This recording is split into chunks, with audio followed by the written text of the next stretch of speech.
Башкалабызның Горький паркында Корбан гаетенә багышланган чараны үзенчәлекле итеп оештырдылар.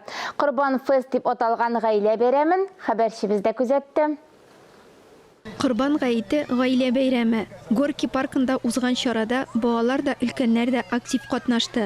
Кызыксынучылар сабын куыгы очыртты, яки фәнни шоуда чыгыш ясады. Футбол, аркан тартышу һәм җәйдән ату уеннары узды. Весело сегодня здесь, прикольно, все бегают, прыгают, играются. Кто-то самолетик принес сегодня с собой, кто-то вон там смотрит концерты. Такая атмосфера, как будто бы мы в каком-то далеком веку и празднуем такой праздник.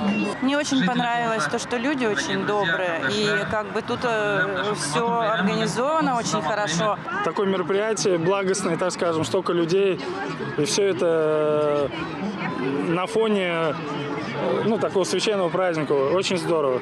Побольше бы такого, и пусть это приумножается. Биредә үк балалар Коръән сүрәләрен укыды. Ә сәхнәдә спектакль «Атаклы сәяхәтче» Ибн Фатланның безнең якларга килүе шәрехләнде.